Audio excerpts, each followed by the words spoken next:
Yo, it's Guido coming after the Tactics Talk. Welcome back. Thanks for tuning in. We have Marshal Matt in his T-55A Tier 9 German-Russian.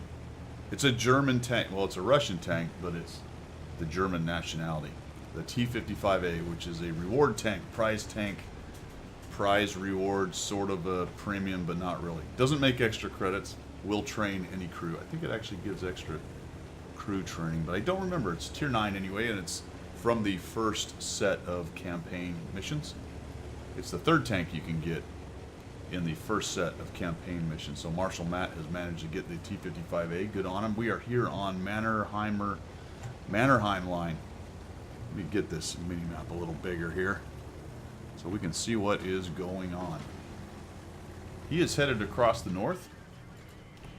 Takes a shot as he goes in and heads up to this little ramp over here. This has been remodeled several times. And the T-44A makes kind of an unwise decision to get a little bit wide there, but there's a good stack behind Marshall. Marshall puts his side armor to the T-44 very cleverly. There's another shot on the move.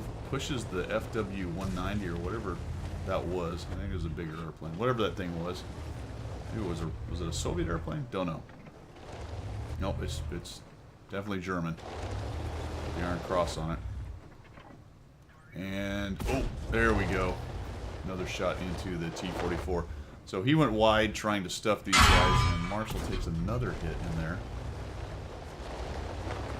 But he's able to get rid of that guy. Now, you can go up top here and peek over, but Marshall's got a bit of an issue with an IS-3A and an IS-3. He's got a T-54 with him, so he's going to come down here and do a pretty good job on this IS-3A, who comes raging in there. All balls. Never mind.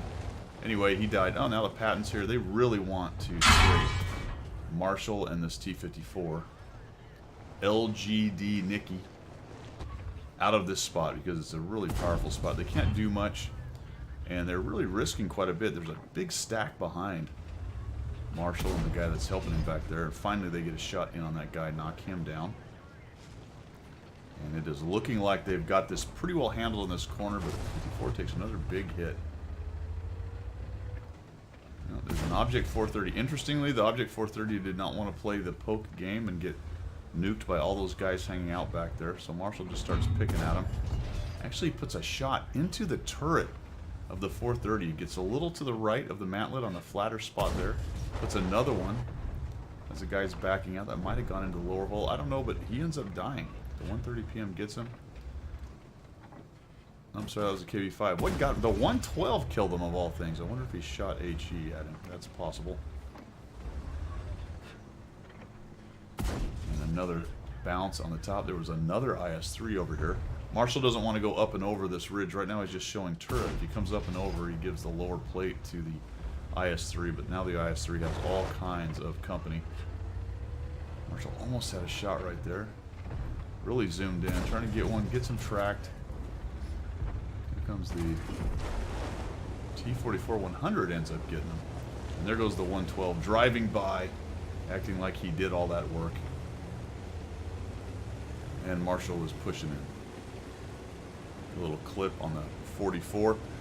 The team has held down in the south, pushed to the corner. You see the Marbrecher and the Object 257 are where they are, so Marshall doesn't really have to go back. This is a game where you are winning on all fronts, so there's nothing against pushing into these guys on the same flank that you just won. And they just nuke this poor S1 who's hanging out all alone. And now they have a bunch of TDs to dig out who are in fairly decent, some hold down positions and whatnot down here.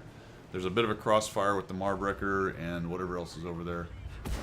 Comes around and finds a very soft Su-130 PM, puts a shot into his side.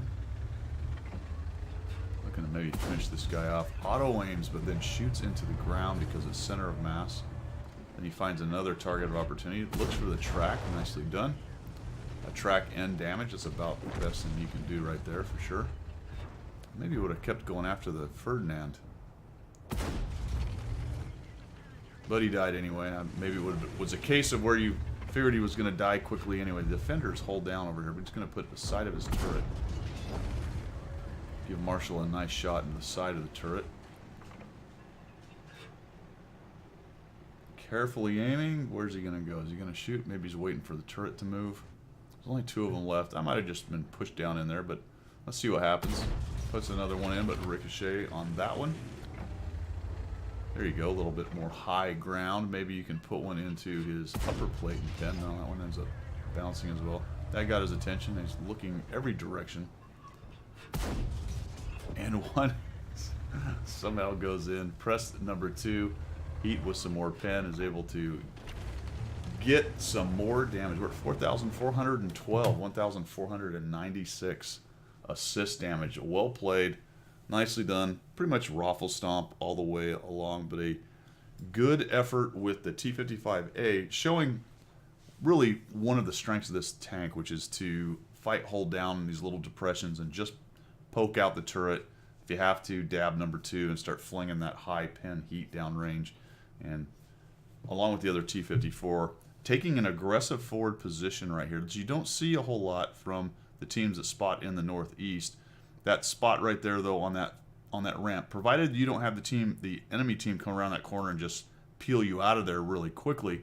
If they hang back on this corner, then that's a great forward aggressive spot. And I would say it's a moderate risk, moderate reward kind of place. You don't always have to take it, and sometimes you take it and you get crushed because the enemy team pushes hard. But in a case like this game, ended up working out really nicely for Marshall. Thanks for sending it in, man. I appreciate it, and we will see you.